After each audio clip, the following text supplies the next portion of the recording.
Assalamualaikum warahmatullahi wabarakatuh. Alhamdulillah, alhamdulillahirobbilalamin, wabillahi nasta'in, alhamdulillahirobbilalamin, wassalatu wassalamu ala asyrofil anbiya'i wal mursalin wa ala alihi wa sahbihi ajma'in.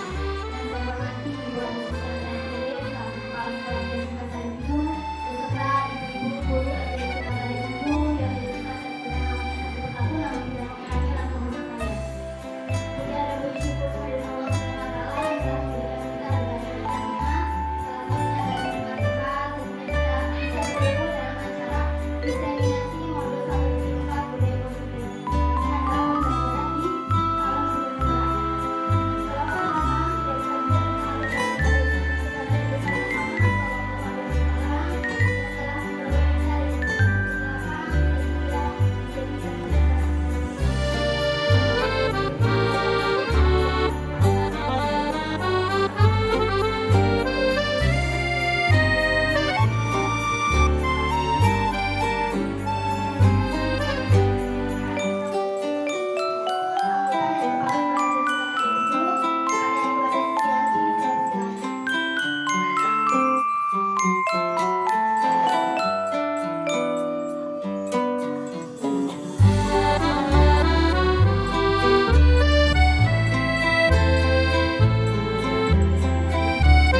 Yang telah memberikan semangat untuk saya.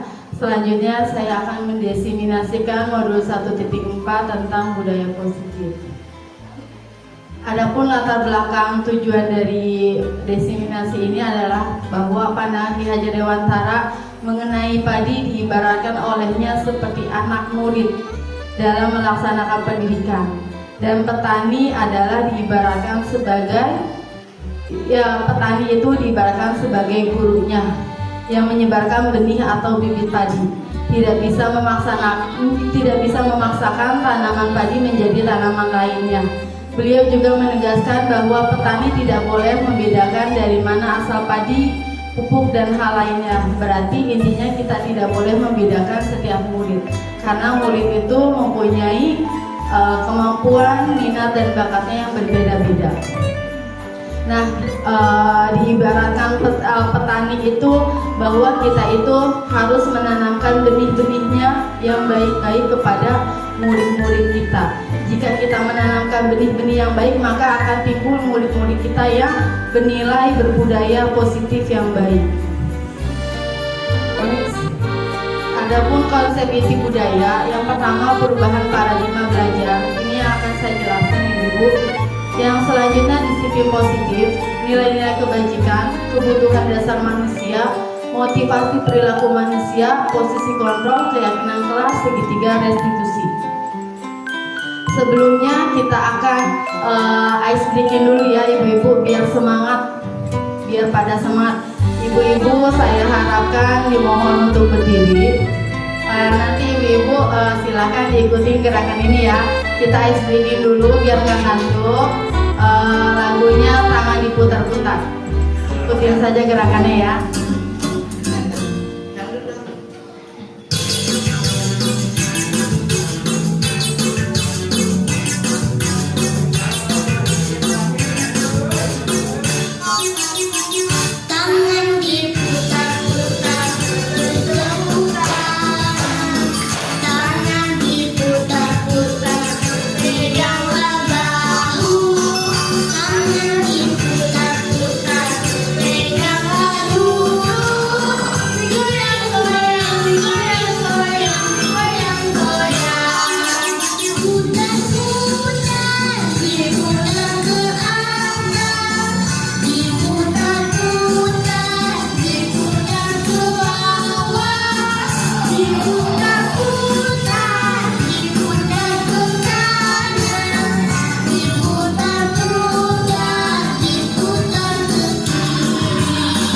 Selanjutnya saya akan menjelaskan pembelajaran dengan paradigma baru.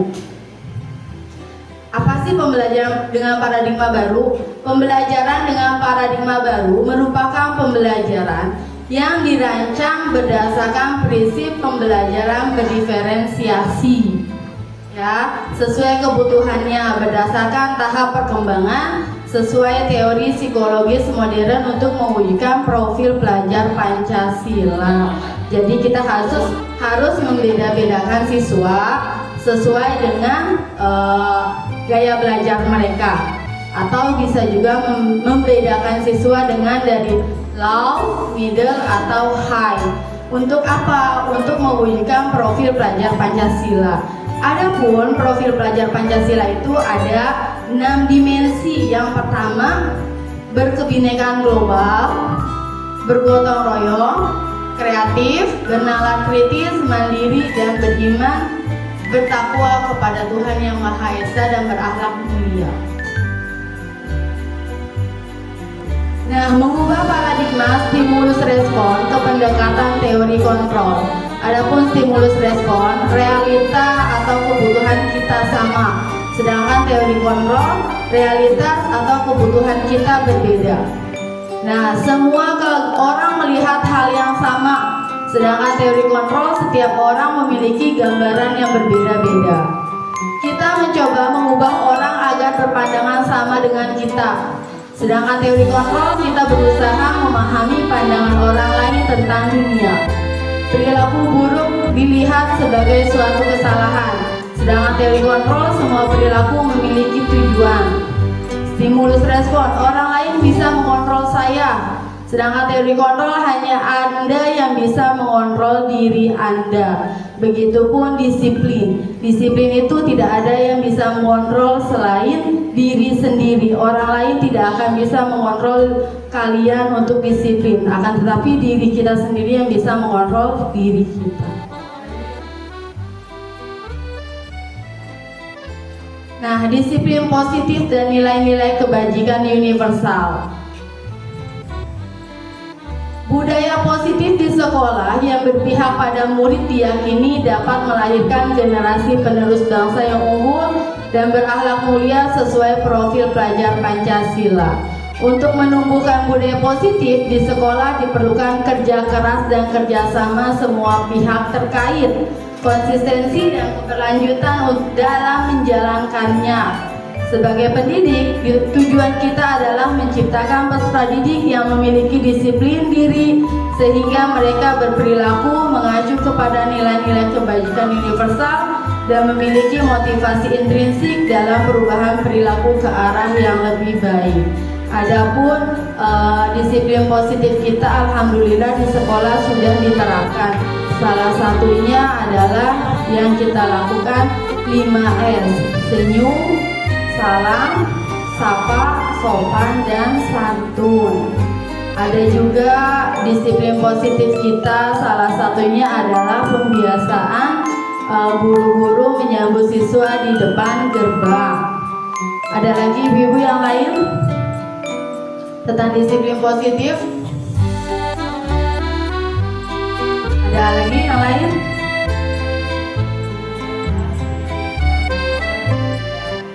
Kasih reward atau pujian. Ada lagi? Disiplin positifnya membiasakan siswa untuk membawa wadah atau tumbler. Nah, disiplin positif teori kontrol atau teori pilihan oleh Dr. William Glasser. Seperti yang tadi saya bilang, Anda tidak bisa mengontrol orang lain.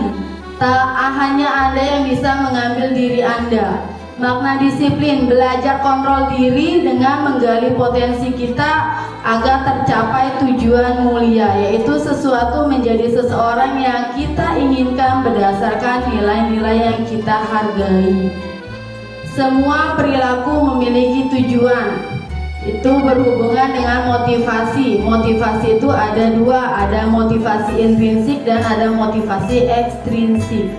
Motivasi, teori motivasi, yang pertama untuk menghindari hukuman, yang kedua untuk mendapatkan imbalan. Nah, teori motivasi intrinsik juga yang ketiga untuk menghargai diri sendiri, nilai-nilai kebajikan universal dan keyakinan kelas.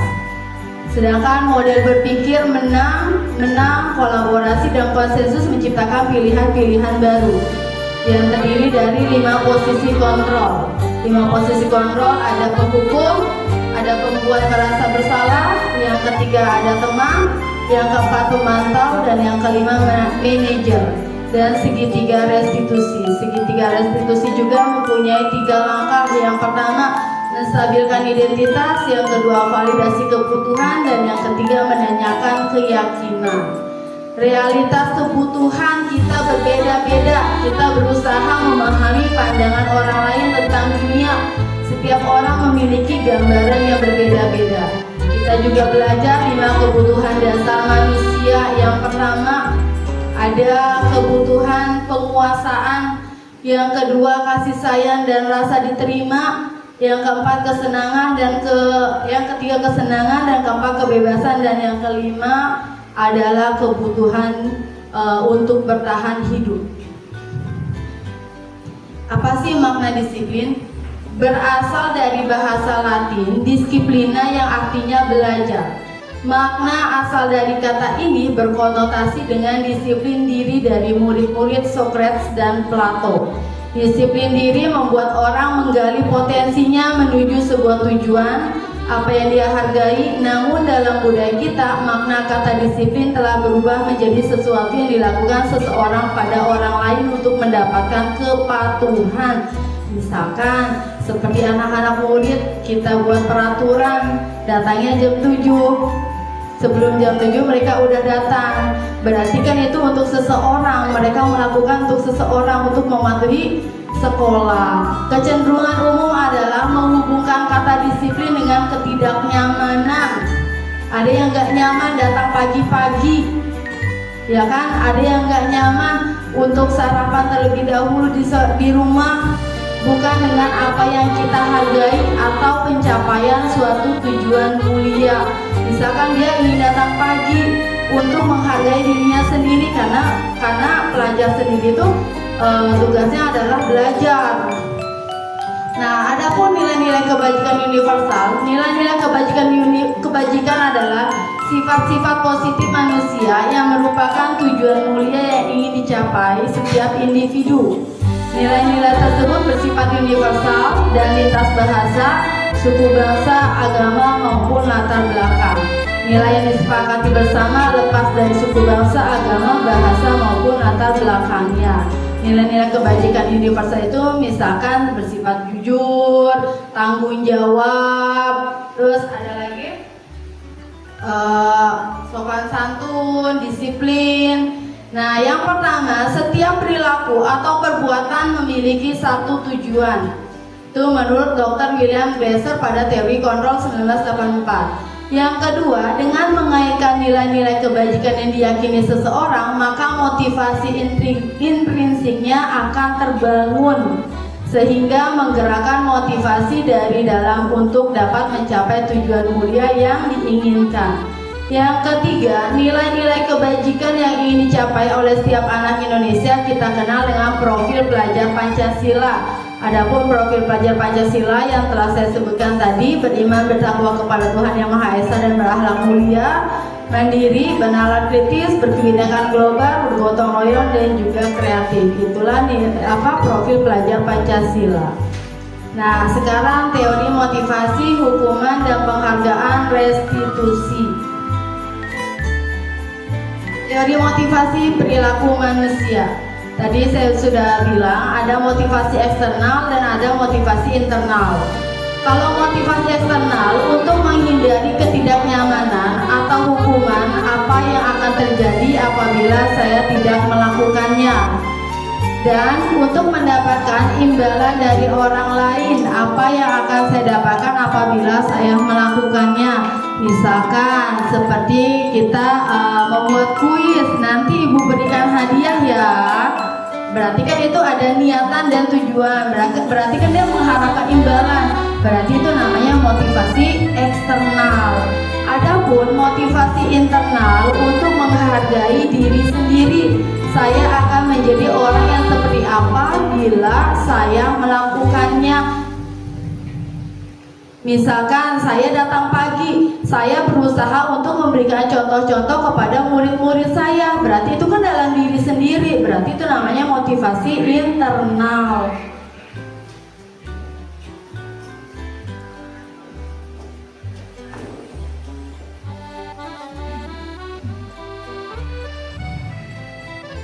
Gajah Dewantara, merdeka itu artinya tidak hanya terlepas dari perintah, akan tetapi juga cakap buat memerintah diri sendiri.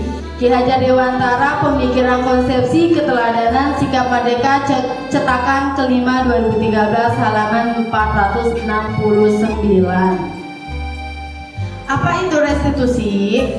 Restitusi adalah proses menciptakan kondisi bagi murid untuk memperbaiki kesalahan mereka sehingga mereka bisa kembali pada kelompok mereka dengan karakter yang lebih kuat. Restitusi juga merupakan proses kolaboratif yang mengajarkan murid untuk mencari solusi untuk masalah mereka dan membantu murid berpikir tentang orang seperti apa yang mereka ingin menjadi dan bagaimana mereka harus memperlakukan orang lain. Terkadang kita kalau misalkan murid salah, kita kan memberikan hukuman, ya itu tidak bagus ya. Akan tetapi yang kita harus terapkan adalah mengenai segitiga restitusi. Kita harus menstabilkan identitasnya terlebih dahulu, terus menanyakan kesalahannya itu apa, lalu menanyakan keyakinan kelas. Apakah sudah dibuat ibu-ibu keyakinannya di kelas? Kalau sudah dibuat, berarti nanti misalkan ada anak-anak yang mengganggu teman-teman yang belajar, nanti kita tanyakan kepada mereka keyakinan kelasnya apa, apakah boleh berjalan-jalan ketika belajar, seperti itu. 9 ciri-ciri restitusi. Yang pertama, bukan untuk menebus kesalahan, namun untuk belajar dari kesalahan. Jadi anak-anak belajar dari kesalahan mereka yang telah dibuat. Yang kedua, memperbaiki hubungan. Yang ketiga, tawaran bukan paksaan. Dan yang keempat, restitusi menuntun untuk melihat ke dalam diri. Yang kelima, restitusi mencari kebutuhan dasar dan mendasari tindakan. Yang keenam, restitusi diri adalah cara yang paling baik. Yang ketujuh, restitusi fokus pada karakter bukan tindakan. Yang kedelapan, restitusi fokus pada solusi. Jadi kita mencari solusinya, apa yang akan mereka lakukan kalau misalkan seperti itu lagi atau tidak seperti itu. Yang kesembilan, restitusi mengembalikan murid yang berbuat salah pada kelompoknya. Keyakinan kelas. Tadi ibu-ibu sudah buat keyakinan kelas. Keyakinan kelas itu dari peraturan kelas turun menjadi keyakinan kelas. Dari keyakinan kelas akan timbullah lingkungan positif di kelas ibu dan ibu-ibu semua. Dari lingkungan positif maka timbullah budaya positif yang ada di sekolah kita. Perbedaan keyakinan kelas dan peraturan kelas. Keyakinan kelas bersifat lebih konkret daripada peraturan kelas yang abstrak. Yang kedua, pernyataan keyakinan kelas dibuat senantiasa dalam bentuk kalimat positif dan mudah dipahami. Misalkan keyakinan kelas, jangan lari-larian, itu kan negatif ya kalimatnya, akan tapi kita buat yang positif. Misalkan belajar dengan tertib atau duduk yang rapi. Yang ketiga, keyakinan kelas digali dari pernyataan kesepakatan kelas. Seperti tadi saya bilang, dari kesepakatan kelas turun menjadi keyakinan kelas. Dari keyakinan kelas turun menjadi lingkungan yang positif. Dari lingkungan positif akan timbullah budaya positif. Sedangkan peraturan kelas biasanya sudah tersedia di dinding kelas dan siswa hanya disuruh mematuhi. Keempat, keyakinan kelas berupaya pernyataan universal yang disepakati oleh siswa. Yang kelima, keyakinan kelas minim akan pelanggaran karena dibuat berdasar keinginan siswa dan disepakati bersama. Jadi keyakinan kelas itu kita buat sama murid, itu namanya keyakinan kelas disepakati oleh murid. Sedangkan kesepakatan kelas itu murid kita membuat dengan guru, sedangkan murid tidak dilibatkan, itu kesepakatan kelas. Nah, dihukum oleh penghargaan. Yang pertama, penghargaan itu dapat menurunkan kualitas. Yang kedua, penghargaan mematikan kreativitas. Dan yang ketiga, penghargaan mengurangi motivasi intrinsik. Misalkan kita ketika pembagian rapor kan kadang-kadang kita memberikan reward. Nah, rewardnya itu kita berikan sama murid yang juara 1, juara 2, juara 3. Sedangkan yang lain tidak dikasih reward. Itu akan menurunkan motivasi intrinsik mereka, ya kan? Atau mematikan kreativitas mereka. Misalkan nanti ibu kasih reward nih, bagian dapat menyelesaikan ini, tugas ini. Itu kan berarti penghargaan dapat mematikan kreativitas siswa. Dan dimana siswa-siswa itu bisa berkreatif atau bisa menyelesaikan masalah itu karena kita berikan penghargaan. Jadi siswa yang tidak bisa menyelesaikan itu akan tidak bisa menyelesaikan itu. Perbedaan hukuman dan konsekuensi. Hukuman sesuatu yang menyakitkan harus terjadi, membuat anak sakit hati untuk jangka waktu yang lama. Anak membenci kedisiplinan, mendorong anak menyakiti diri sendiri, konsep diri yang buruk. Sedangkan konsekuensi, sesuatu itu harus terjadi dan anak menghargai disiplin. Stimulus tanggapan, mendorong anak agar mudah menyesuaikan diri, konsep diri yang baik.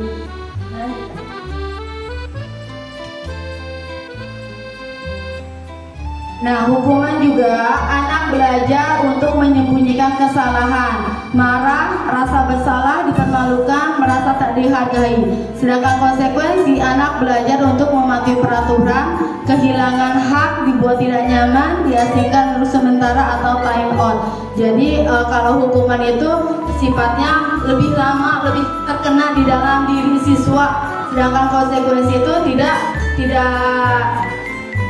maksudnya tidak berdampak ke dalam diri siswa itu sendiri. Nah, hukuman ini ada identitas gagal, ada identitas sukses. Kalau identitas gagal itu hukuman, sedangkan identitas sukses itu disiplin. Disiplin itu ada konsekuensi dan restitusi. Kalau hukuman itu tadi sesuatu yang menyakitkan harus terjadi, tidak nyaman untuk murid atau anak untuk jangka waktu yang panjang. Korban mendapatkan keadilan, murid atau anak akan tersakiti. Misalkan kita memberikan hukuman anak-anak ketika tidak mengerjakan tugas, kita hukum. Hukumnya apa? Hukumnya disuruh membersihkan WC. Ya, itu kan akan membekas di dalam mereka, di dalam hati mereka, dalam panjang. Kalau misalkan anak-anak tidak mengerjakan tugas, kita kasih konsekuensinya apa? Ya. Nah, sedangkan restitusi itu merupakan pilihan, menguatkan untuk murid atau anak dalam jangka waktu panjang. Korban mendapatkan ganti, murid atau anak mendapatkan penguatan. Masalah terpecahkan, murid belajar bertanggung jawab untuk perilakunya. Fokus pada pemecahan masalah dalam jangka waktu panjang. Apa yang kamu yakini, apa yang bisa kamu lakukan untuk memperbaiki masalah ini. Murid atau anak menghormati dirinya dan orang lain. Itu sifatnya positif, sedangkan konsekuensi sifatnya netral. Sedangkan hukuman bersifat negatif. Oleh karena itu kita jangan dihimbau untuk tidak memberikan hukuman kepada anak-anak, karena itu akan membekas di dalam hati atau diri anak-anak tersebut, akan ingat-ingat selalu. Ini dulu saya waktu SD diberikan hukuman nih sama ibu ini, ya kan? Kebutuhan dasar manusia dan dunia berkualitas. Seperti tadi saya sebutkan, kebutuhan dasar itu ada 5. Kebutuhan dasar manusia adalah segala sesuatu yang kita lakukan untuk mendapatkan apa yang kita inginkan. Seluruh tindakan yang kita lakukan memiliki tujuan tertentu, dan semua usaha terbaik yang kita lakukan adalah dalam rangka agar kebutuhan dasar kita terpenuhi dengan baik. 5 kebutuhan dasar seperti tadi saya bilang, ada survival, ada belonging, ada power, ada freedom, ada juga fun. Survival itu kita untuk bertahan hidup, itu artinya bertahan hidup, yang mana ada contohnya makanan, pakaian, tempat tinggal, keamanan dan kesehatan. Kalau kita tidak memenuhi kebutuhan dasar bertahan hidup, maka hidup kita akan bagaimana? Kalau misalkan kita tidak punya tempat tinggal, apa yang akan kita rasakan? Pasti tidak nyaman. Jika kita tidak makan, bagaimana yang kita rasakan? Pasti perut kita terasa sakit dan juga lemas. Dan juga yang kedua, ada kasih sayang dan rasa diterima. Rasa diterima, dipedulikan, kerjasama, menjadi bagian dalam kelompok, diakui, didengar, itu rasa kasih sayang dan rasa diterima. Sedangkan penguasaan ada harga diri, keinginan untuk dianggap, memimpin dan berprestasi. Kebebasan, mandiri, memiliki pilihan, mencoba hal baru, mampu mengendalikan arah dirinya. Dan kesenangan itu bisa bermain atau humor atau antusiasme dan juga tertawa. Kita pasti ingin kelima kebutuhan dasar itu kita terpenuhi ya Bu. Tapi kadang-kadang salah satu ada yang tidak terpenuhi, entah itu dari kesenangan atau kebebasan atau penguasaan atau rasa diterima, rasa dihargai, ya kan? Dan juga bertahan hidup. Nah, saya pun punya pertanyaan, apa yang terjadi jika kebutuhan dasar manusia tidak terpenuhi? Saya mau minta satu ibu menjawab, satu orang atau 2 orang menjawab. Apa yang akan terjadi jika kebutuhan dasar tidak terpenuhi? Tadi kan kebutuhan dasar ada 5. Yang pertama ada rasa bertahan untuk hidup, kasih sayang dan rasa diterima, penguasaan, kebebasan dan kesenangan. Jika tidak terpenuhi, bagaimana? Saya minta jawaban dari ibu-ibu. 1 orang atau 2 orang menjawab. Bu Risma.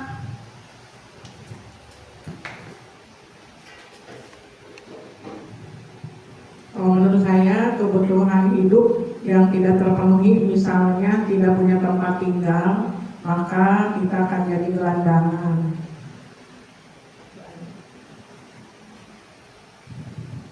Terima kasih Bu Risma. Ya, untuk bertahan hidup itu kalau misalkan tidak punya tempat tinggal, maka kita akan menjadi gelandangan atau tidak nyaman ya ibu-ibu. Kalau misalkan hujan, bagaimana? Kalau misalkan kepanasan, apa yang kita rasakan? Ada yang menjawab lagi? Bu Nurul. Ya, kebutuhan dasar kalau misalnya tidak terpenuhi, contohnya adalah pangan, misalnya makan. Kalau tidak ada pangan, maka bisa kelaparan dan menyebabkan kematian juga. Terima kasih. Terima kasih. Kalau misalnya tidak makan, tidak minum, maka kita akan lemas atau perut kita juga sakit ya ibu-ibu. Itulah 5 kebutuhan dasar manusia yang harus kita penuhi. Nah, begitupun juga kita sebagai guru, kita harus mengerti apa sih kebutuhan dasar anak yang harus dipenuhi. Misalkan anak-anak kita ada yang culamitan, ya kan? Ada aja anak-anak yang pengenan. Apa kebutuhan dasar mereka yang belum terpenuhi, ya kan? Apakah dari makanannya kurang enak mamanya masaknya, terus atau misalkan mereka kurang kasih sayang, jadi mereka selalu pengen dengan makanan orang lain seperti itu. Ada juga kan anak-anak kita yang seolah-olah mereka tuh rasa jadi preman gitu, atau bersifat pengen menguasai gitu kan. Berarti itu kan berarti kebutuhan dasarnya yang kurang apa? Penguasaan kan. Itulah kebutuhan dasar manusia yang harus terpenuhi. Nah, adapun 5 posisi kontrol. 5 posisi kontrol itu yang pertama sebagai penghukum. Yang kedua, pembuat orang merasa bersalah. Yang ketiga, teman. Yang keempat, pemantau. Dan yang kelima, manajer. Nah, penghukum menghardik, menunjuk-nunjuk, menyakiti, menyindir. Itu namanya penghukum. Nah, pembuat orang merasa bersalah, berceramah dengan mengatakan seharusnya kamu seperti ini, seharusnya kamu tidak melakukan seperti itu. Dan teman membuat alasan-alasan untuk muridnya. Misalkan kalau kita posisi kita sebagai teman, ya serasa teman aja, diajak ngobrol anak muridnya, ya kan? Kita bagaimana sih dengan teman kita? Diajak ngobrol, diajak tertawa, itu sebagai teman. Sebagai pemantau, menghitung dan mengukur, berarti kita bisa memantau murid-murid kita dari kelas atau dari kejauhan. Manajer mengajukan pertanyaan-pertanyaan. Nah, guru berkata, kalau yang menghukum, kalau kamu tidak melakukannya, awas ya, kamu rasakan. Ada yang bilang seperti itu nggak sama anak muridnya? Itu berarti posisi kontrolnya itu sebagai penghukum. Nah, sebagai pembuat merasa bersalah, guru berkata, kamu seharusnya, kamu sudah tahu ibu lelah sekali mengatakannya, ibu stres. Ada nggak yang seperti itu? Bu Dwi, pernah Bu Dwi seperti itu? Awas ya kalau kamu nggak kerjakan. Pernah Bu Dwi? Nah, sebagai teman, guru berkata, ayolah lakukan demi ibu. Masa kamu tidak mau? Ingat, tidak ibu pernah bantu. Masa kamu tidak mau? Ingat tidak, ibu pernah bantu. Pernah ya kita mengatakan seperti itu ya. Nah, pemantau, apa peraturannya? Sering kita mengatakan seperti itu. Manajer, apa yang kita yakini? Apa yang bisa kau kerjakan untuk memperbaiki masalah ini? Nah, sedangkan hasil dari penghukum akan memberontak, menyalahkan orang lain, berbohong. Sedangkan pembuat merasa bersalah, menyembunyikan, menyangkal, berbohong. Ada anak-anak yang suka menyangkal, berbohong. Teman, ketergantungan. Kalau misalkan kita bantuin mulu, mereka juga akan ketergantungan dengan kita. Pemantau, menyesuaikan diri bila dewasa. Yang kelima, manajer akan menguatkan pribadi seseorang. Nah, segitiga restitusi. Seperti tadi saya jelaskan, segitiga restitusi ada 3 langkah. Yang pertama, menstabilkan identitas. Yang kedua, validasi tindakan yang salah. Dan yang ketiga, menanyakan keyakinan. Menstabilkan identitas, guru berkata, misalkan, setiap orang pasti pernah melakukan kesalahan. Kamu bukan satu-satunya yang pernah melakukan hal ini. Ibu juga dulu pernah.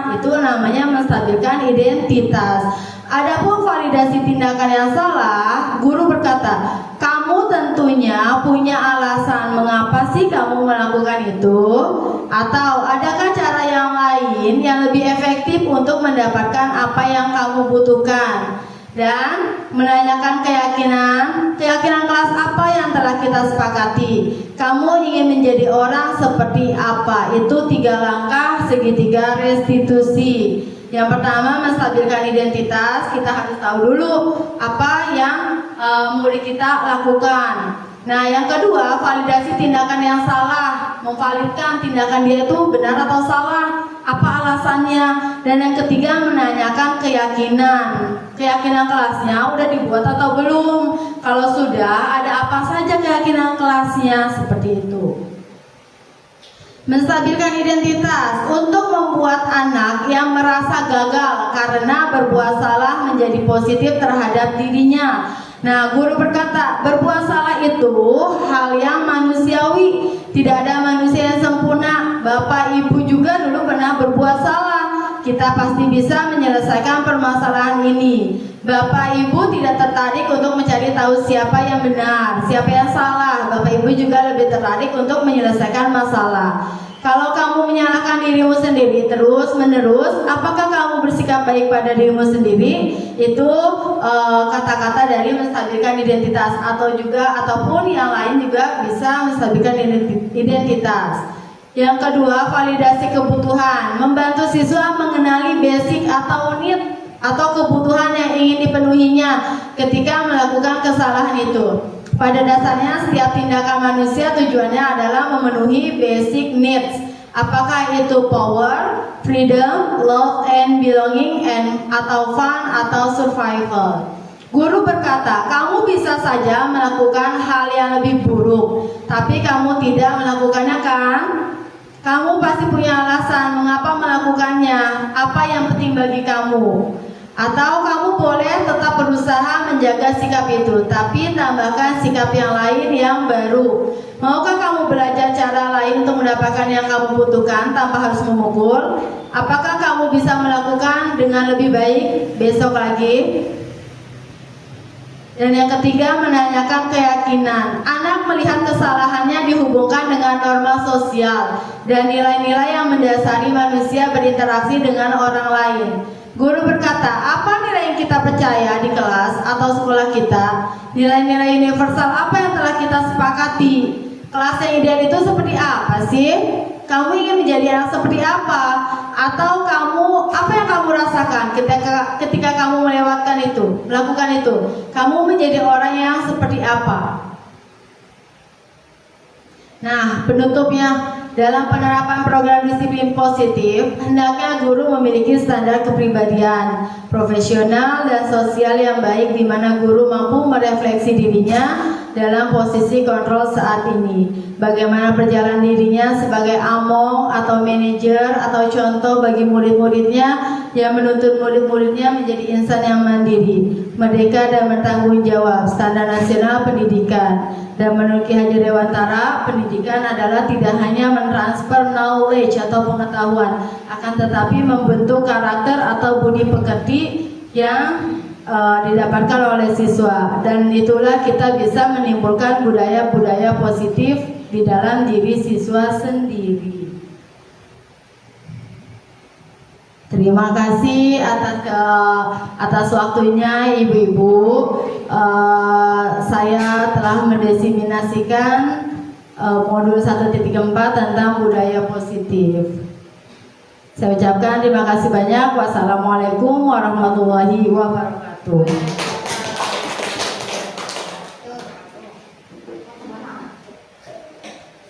Ibu foto bareng, Bu.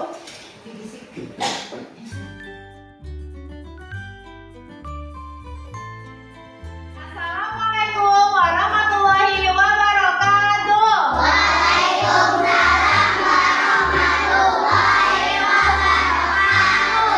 Hari ini bagaimana kabarnya anak-anak? Baik. Teman kalian hari ini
bakal membagikan post-it. Ya, post-it. Nanti di dalam post-it ini kalian menuliskan keyakinan kelas. Misalkan datang tepat waktu. Terus apa lagi? Membawa jus sama setiap hari. Kemudian menghormati, menghargai teman dan guru. Ingat ya, kalau keyakinan kelas itu tidak menggunakan kalimat negatif, akan tetapi menggunakan kalimat positif. Misalkan tidak jalan-jalan di kelas. Apakah benar keyakinan kelas? Salah, karena menggunakan kalimat negatif. Kalimat positifnya bagaimana? Belajar dengan tertib. Paham? Kalian menuliskan satu keyakinan kelas di post-it tersebut. Nanti aku bagikan ya.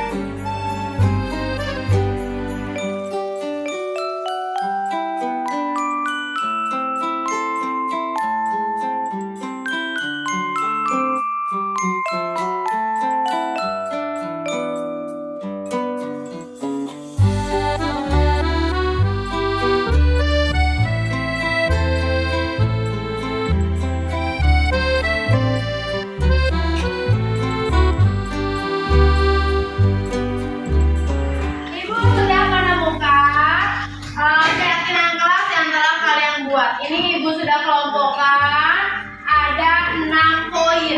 Ya, dari 27 anak menjadi 6 poin karena ada beberapa orang yang menuliskan sama. Ya, oke. Nomor 1, datang tepat waktu. Apakah kalimat positif atau negatif? Positif. Tadi kan Ibu bilang kalau keyakinan kelas itu kalimat positif. Ya. Belajar dengan tertib. Ada positif atau negatif? Positif. Menghormati guru. Positif.